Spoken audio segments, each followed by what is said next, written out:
वक्फ bill pass होने पर रामदास अठावले का बड़ा बयान। मोदी सरकार ने अपना सेक्युलर स्टैंड। वक्फ संशोधन विधेयक 2025 राज्यसभा में पारित हो गया है। इसके साथ ही विधेयक को संसद की मंजूरी मिल गई है। ऊपरी सदन में गुरुवार को पेश होने के बाद 11 घंटे चली चर्चा के उपरांत शुक्रवार तड़के विधेयक पारित हुआ। इसके पक्ष में 128 और विरोध में 95 मत पड़े।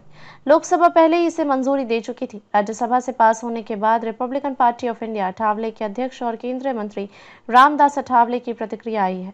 रामदास अठावले ने कहा, यह विधेयक मुसलमानों के खिलाफ नहीं है। हम गरीब मुसलमानों का समर्थन करना चाहते हैं। पीएम नरेंद्र मोदी ने अपना धर्मनिरपेक्ष रुख सामने रखा है। इससे पहले अठावले ने कहा था, यह बिल आप मुसलमानों के पक्ष में है। जानबूझकर विपक्ष उन्हें भ्रमित कर रहे हैं। वक्फ बोर्ड हमेशा से कुछ ही लोगों के हाथों में रहा है। इस बिल को लेकर राजनीति की जा रही है। यह बिल मुसलमानों के फायदे का बिल है। वक्फ बोर्ड की पूरी संपत्ति कुछ ही लोगों के हाथों में होती थी, जिसका आम मुसलमानों तक कोई फायदा नहीं पहुंचता था।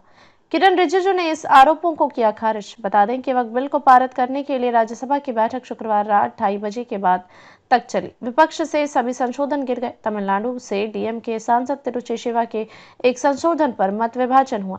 हालांकि यह संशोधन भी गिर गया। अल्पसंख्यक मामलों के मंत्री किरण रिजिजू ने चर्चा का जवाब देते हुए विपक्ष के इन आरोपों को खारिज कर दिया कि सरकार अल्पसंख्यकों को डराने के लिए विधेयक लाई है। उन्होंने कहा कि मुसलमानों को डराने और गुमराह करने का काम विपक्ष कर रहा है। उन्होंने भरोसा दिलाया कि विधेयक से मुसलमानों को कोई नुकसान नहीं होगा। विपक्षी सांसदों से मुसलमानों को गुमराह न करने की अपील करते हुए किरण रिजिजू ने कहा कि प्रधानमंत्री नरेंद्र मोदी ने जो फैसला लिया है वो बहुत सोच समझ कर किया है। वे विपक्षी सदस्य बार बार कह रहे हैं कि हम मुसलमानों को डरा रहे हैं, लेकिन ऐसा नहीं है। हम नहीं बल्कि आप मुसलमानों को डराने का काम कर रहे हैं। किरण रिजिजू ने बिल पेश करते हुए बताया था कि वक्फ संशोधन विधेयक के समर्थन में छोटे बड़े 1 करोड़ सुझाव मिले हैं। संयुक्त संसदीय समिति ने 10 शहरों में जाकर विधेयक को लेकर लोगों की राय जानी और 284 संगठनों से बातचीत की गई। आज 8.72 लाख वक्फ संपत्तियां हैं।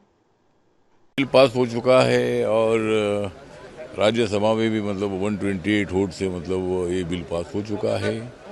और एक तो भूमिका हमने रखी है कि भाई हम मुसलमानों के विरोध में नहीं है। हम मुसलमान को पूरा सपोर्ट करना चाहते हैं और गरीब मुसलमान हो, बाकी मुसलमान हो, सबको सपोर्ट करना चाहते हैं। और मोदी सरकार ने अपना जो सेकुलर स्टैंड है ये देश के सामने रखा है और वक्फ बिल के माध्यम से तमाम जो मुस्लिम कम्युनिटी है उनको न्याय देने वाला बिल पास हो चुका है।